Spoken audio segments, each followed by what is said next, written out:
सभी हरिभक्तों का हमारी चैनल श्री हरिरस में स्वागत है। ऐसे ही बेहतरीन भक्ति जानकारी के वीडियो के लिए श्री हरिरस को इंस्टाग्राम पर फॉलो या यूट्यूब पर सब्सक्राइब करें। भक्तों भगवाननी स्तुति प्रार्थना तो लाखों हरिभक्तो करता होय, पण भगवानने ठपको आपो, कठोर वचन कहेवा एवं तो कोई प्रेमी भक्त ज करी सके, ए बीजा कोई करी सके नहीं।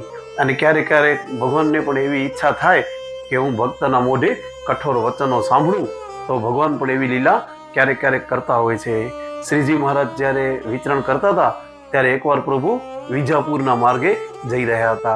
सामे महाराजने मूळजी ब्रह्मचारी मळ्या, एटले स्वामिनारायण भगवाने पूछ्યું કે બ્રહ્મચારી ભોજન કર્યું કે કેમ? ત્યારે બ્રહ્મચારીએ કહ્યું કે ના મહારાજ, બે ઉપવાસ થયા, કશું ભોજન મળ્યું નથી, અને આવતીકાલે એકાદશી એટલે કાલનો પણ ફરી ઉપવાસ, એટલે પ્રભુ 3-4 ઉપવાસ ભેગા થશે। ત્યારે મહારાજે કહ્યું કે જો સાયંકાળનો સમય થયો છે, આજે તમને લાડવાનો ભોજનને કરાવીએ અને થોડોક ભક્તના મોઢે કઠોર વચન અને મીઠી થોડીક ગાળો પણ તમને સંભળાવીએ। ત્યારે મૂળજી બ્રહ્મચારી કહ્યું કે મહારાજ એવું શા માટે કરવું છે? મહારાજ કે એવો પણ ક્યારેક આનંદ લેવો જોઈએ, પણ એ આપણે ચાલશું, પણ એના માટે આપણે વેશ પલટો કરવો પડશે। મૂળજી બ્રહ્મચારી કે જેવી પ્રભુ આપની ઈચ્છા। મહારાજે કીધું જો આ વિજાપુરમાં અમારા એક ભક્ત રહે છે વજીબાઈ, પણ સ્વભાવના બહુ કડવા છે, આપણે એમને ઘેર આજે જશું। અને સ્વામિનારાયણ ભગવાને બ્રહ્મચારીનો વેશ ધારણ કર્યો, હાથમાં ચીપિયા, મોટી જટાઓ એવો ભગવાને સ્વરૂપ ધારણ કર્યો, અને બ્રહ્મચારીને શિષ્યનો રૂપ ધારણ કરાવ્યો, અને બંને જણા ગયા વિજાપુર પહોંચી અને વજુબાઈના ઘરે પહોંચ્યા, અને બહારે જઈને સાદ કર્યો, રામ લલ્લા કી જય, અવધ કુમાર કી જય, ભિક્ષામ દેહી। ત્યારે ઘરમાંથી વજીબા બહાર આવ્યા। વજીબાનો એક નિયમ હતો કે ઘરે જો કોઈ ભિક્ષુક આવે એને લોટ આપવાનો, એટલે બાવા બ્રહ્મચારીને જોયા એટલે વજીબાઈ ઘરમાં જઈ અને લોટની થાળી ભરી આવ્યા। આવીને બ્રહ્મચારી એટલે કે મહારાજ પાસે આવીને ઊભા રહ્યા અને થાળી લોટની આપી। ત્યારે ભિક્ષુક રૂપે આવેલા, વૈરાગી સ્વરૂપે સ્વામિનારાયણ ભગવાન આવેલા, એમણે વજીબાને કીધું કે માई ये आटे काम क्या करेंगे, इसमें तो बाटी बनानी पड़ती है, तो इतनी मेहनत कौन करेगा, हमें तो तैयार भोजन चाहिए। ત્યારે વજીબાઈએ કીધું કે બાવા તૈયાર ભોજન કરવું હોય તો બાવો શું કામ બન્યો, ગ્રસ્ત બનવું હતું ને, આ લોટ ખપે તો લઈ જા, નહીતર અહીંથી ચાલતો થા। ત્યારે મહારાજે કીધું કે વજીબાઈને કીધું કે નહીં, हमको तो तैयार भोजन ही चाहिए। वजीबाई के मेरे घर में कुछ तैयार भोजन नहीं है। ત્યારે મહારાજે કીધું કે माई स्वामीनारायण की भक्त हो के झूठ बोलती है। वजीबाई के क्या झूठ बोला कि तेरे घर में तो तैयार भोजन है। वजीबाई के ना, मारा घर में कांई નથી कि हालतो था बावा। ત્યારે મહારાજે કીધું કે સ્વામિનારાયણ की भक्त हो के कठोर वचन बोलती है कि तेरे घर में 18 लड्डू है। ત્યારે વજીબાઈને વિચાર થયો કે આ બાવો કે છે લાડુ છે, લાડુ તો ઘરમાં છે, પણ એ પાછા કહે છે કે 18 લાડુ છે, તો એને કેમ ખબર પડી? લાવ જઈને જોઉં તો ખરી કેટલા છે। એટલે વજીબાઈ ઘરની અંદર ગયા અને અભેરાઈ ઉપર જે લાડુનો ડબ્બો હતો ને એ ઉતારીને જોયા, તો અંદર સાચે 18 લાડુ। વજીબાઈને એમ થયું કે આ બાવો લાગે તો કામણ ટુમણ વાળો છે, એને કેમ ખબર પડી કે 18 લાડુ ડબ્બામાં છે? પછી વજીબાઈનો મન થોડો પીગળ્યો, એમણે કીધું કે માગીને ખાવાનું જ માગે છે ને, લાવ એમને લાડવા દઉં। અને પછી બહાર આવી ને લાડુનો ડબ્બો લઈ આવ્યા કે बाबा ये तो मैंने मेरे भगवान के भोग के लिए बनाया था, रोज सुबह मैं पूजा करती हूँ तो भगवान को लड्डू का भोग लगाती हूँ, इसके लिए लड्डू बनाया था। स्वामिनारायण भगवान देख झूठ बोला ना तूने, लड्डू था फिर भी मना किया। वजीबाई के खाना है तो खा ले, ज्यादा बोल मत कर, एम કરીને મહારાજને બ્રહ્મચારી બેને લાડવા આપ્યા। મહારાજે લાડવા જમ્યા અને પછી પ્રભુ નીચે જમીન ઉપર બેઠા, એટલે વજીબાઈ કે એ બાવા ખાना खा लिया, अब चलते बनो। महाराज के नहीं माई देख सायंकाल हो गया है, अभी रात हो जाएगी, हम अंधेरे में कहाँ जाएंगे, हम तो रात को यही रुकेंगे। अरे वजीबाई के मेरे घर पे तेरे को नहीं रुकने का है, जा इधर से। महाराज के फिर भी स्वामीनारायण वाली भक्त हो के कठोर वचन बोलती है, चले जाओ करते हो, कि हमारे जैसा कोई बाबा आया नहीं है कभी, कि तेरे से बढ़िया बाबा इधर आता है। वजीबाई અને महाराज वटे आ संवादो थाय। महाराजे हठ पकड़ी लीधो, राजजोग, बालहठ, राजहठ, जोगी हठ, बधी जाठू है ने। त्यारे महाराजे आज बाबा बन्या था એટલે हठ पकड़ी के हम तो यही रात को रुकेंगे। वजीबाई के पड़े रहो कहीं कोने में। એટલે महाराजे कीधु के कोने में क्यों? ये कि हमको सोने के लिए खटिया चाहिए। वरी वजीबाई छटक्या, ये कि खटिया बटिया कुछ नहीं है मेरे घर में। ये कि फिर भाई झूठ बोल दिए, ये कि क्यों तेरे घर में नई खटिया पड़ी है। अरे वजीबाई के ये तो मैंने मेरे स्वामीनारायण के लिए बनाई है, तेरे लिए थोड़ी बनाई है, नहीं दूंगी मैं। ये कि हमको तुम्हारा स्वामीनारायण मान ले। वजीबाई વધુ गरम થયા। ये कि स्वामीनारायण बामीनारायण मान ले क्या बोलता है कि चल इधर से नहीं देनी है खटिया। પણ મહારાજની હઠ એવી હતી કે વજીબાઈને નમવું પડ્યું અને ગમે એમ કરીને તો અનંત કોટી બ્રહ્માંડના ધણી એ બાવા સ્વરૂપે આવ્યા હતા, પણ ભગવાન જયારે સામા ઉભા હોય તો કાંઈક તો હૃદય પરિવર્તન થાય ને। એટલે વજીબાઈએ વિચાર્યું કે લાવ ખાટલો છે દઉં, એક રાત સૂસે ને એના ઉપર બીજો શું।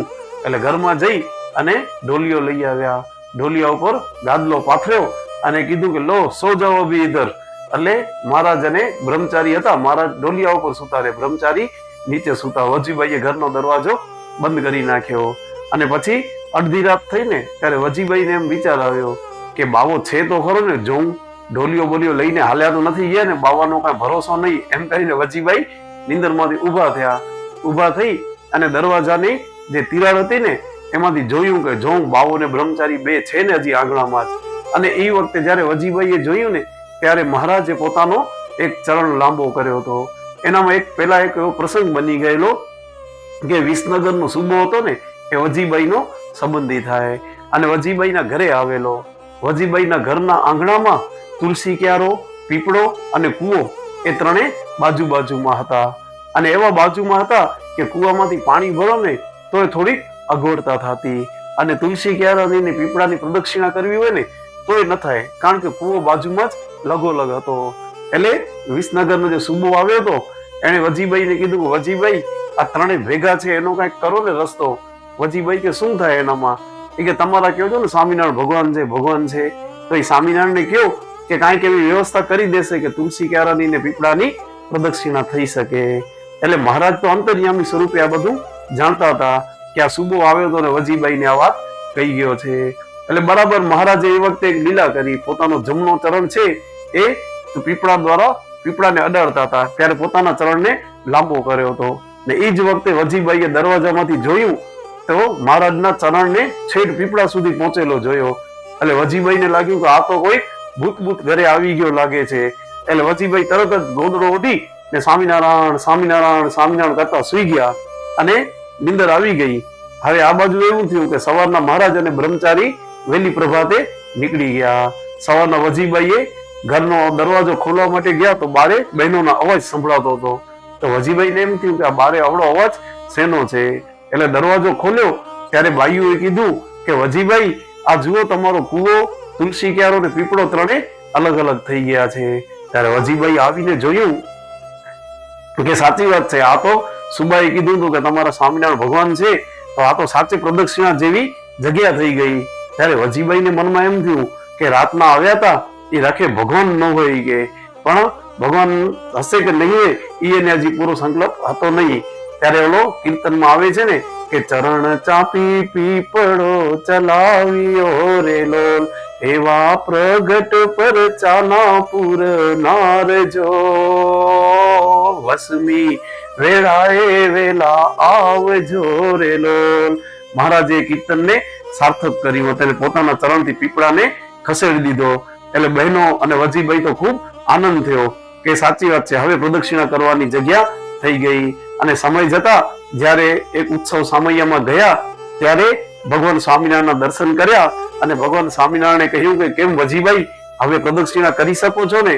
ત્યારે વજીબાઈને ખ્યાલ આવ્યો કે તે દિવસે જે મારા ઘરે બાવા સ્વરૂપે આવ્યા હતા એ આ સ્વામિનારાયણ ભગવાન પોતે જ હતા। ભગવાનને કહે છે કે પ્રભુ મેં તમને ઘણા કઠોર વચનો કીધા, તમને માગ્યું એ ખાવાનું તો આપ્યું, ઢોલિયો પણ આપ્યો, પણ એના પહેલે તમને ઘણું સંભળાવ્યું, મને ક્ષમા કરજો। ત્યારે પ્રભુ કહે છે કે વજીબાઈ કીર્તન ભક્તિ સ્તુતિ પ્રાર્થના તો ઘણા કરે, પણ અમને એ દિવસે ઈચ્છા હતી કે તમારા મુખે અમે થોડો કઠોર વચનો સાંભળીએ ને અમે તમારા ઉપર ખૂબ રાજી છીએ। ભક્તો ક્યારેક ભગવાનને પણ એવી ઈચ્છા થાય કે હું ભક્તના મોઢે આવા વચનો સાંભળું તો આ ભગવાનના લીલા ચરિત્રો છે એ તો અપરંપાર હોય। અને ભગવાન જયારે પૃથ્વી ઉપર પધારે ત્યારે પોતાના ભક્તોના મનોરથ પૂરા કરવા માટે સ્વયં ભક્તોને શોધીને એને દ્વારે ઉભા રહી જાય છે। ત્યાં ભક્તોને એવું આમંત્રણ પણ દેવાની જરૂર પડતી નથી અને ભગવાન આમંત્રણની રાહ પર નથી જોતા। તો એવા આ પ્રેમી ભક્ત વજીભાઈ જેને ભગવાને ઘરે આવી આવો અલૌકિક લાભ આપ્યો, તો ભગવાનની એમાં આપો ખૂબ દયા થઈ. તો આપણે પણ એવા ભક્તની અને ભગવાનની પાસે પ્રાર્થના કરીએ કે તમને જેવો ભગવાન પ્રત્યે પ્રેમ છે એવો ને એવો પ્રેમ અમને પણ ભગવાન પ્રત્યે થાય ને અમને પણ ભગવાનનો યોગ મળે, એવી ભગવાન અને સંતો ભક્તોના ચરણોમાં પ્રાર્થના અસ્તુ. જય શ્રી સ્વામિનારાયણ.